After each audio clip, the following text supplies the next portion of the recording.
আমাদের দেশে প্রচলিত একটি প্রবাদ আছে, কারবা গোয়াল কেবা দেয় ধোয়া। এই প্রবাদটি আমি মাঝে মধ্যেই বলে থাকি।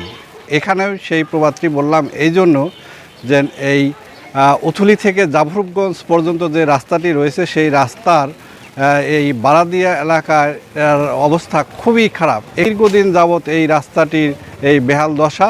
এখানে বৃষ্টি হলেই পানি জমে থাকে এবং পথচারী সহ যানবাহন চলাচলে ভীষণ অসুবিধার সৃষ্টি হয়। কিন্তু দর্শক, আজকে আপনাদেরকে আমি এই উতুলি থেকে জাফরগঞ্জ রাস্তাটির যে চিত্র সেটি আপনাদেরকে দেখানোর চেষ্টা করব এবং কথা বলবো স্থানীয়দের সাথে। সে পর্যন্ত আপনারা আমাদের সাথেই থাকবেন। মারা গেছে শুনলাম। হ্যাঁ,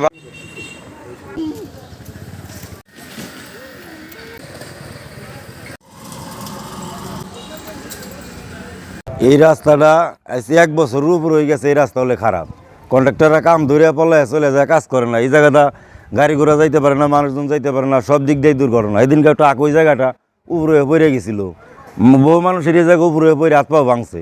1 বছর বইরে এই রাস্তাটা আমার সরকারে সই দেয় না, সারে না।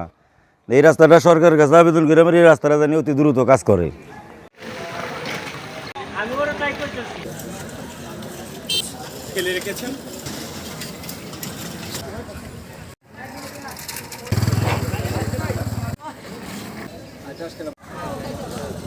আমাদের এই রাস্তাটা খুব গুরুত্বপূর্ণ রাস্তা।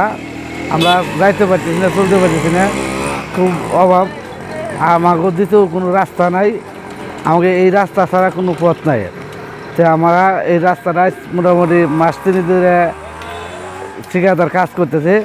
ঈদ পর্যন্ত কাম করছে, ঈদের পরে আবার পলাই চলে গেছে।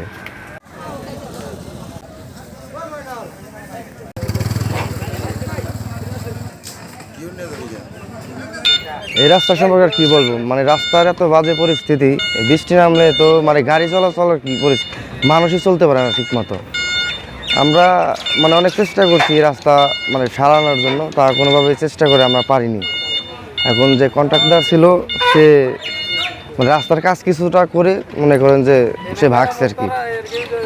এখন আমরা দোকানদাররা টাকা পয়সা কালেকশন করে এই যে এইখানে একটা আমরা ড্রেন দিছি, সেটার মাধ্যমে আর পানি নিষ্কাশনের ব্যবস্থা হয়।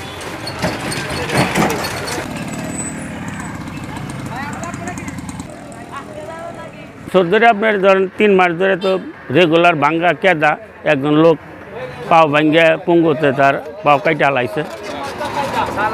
এই আমরা ওই যে নিজেরা দোকানদাররা টেকা উঠাইয়া চুঙ্গিয়া দিছি যে পানি এনে কইমা গেছে, কেদা গাড়ি যাইর পর না তো। সেটা কত গাড়ি উল্টা যেতেছে এবং কোন প্যাসেঞ্জারের যাত্রীদের খুব খরাবক, আবার যাত্রীর কত কত পঙ্গুতেও আছে এখানে। কিন্তু আমরা তো কোথাও যাইতে পারি না, কার কাছে বলবো আমরা।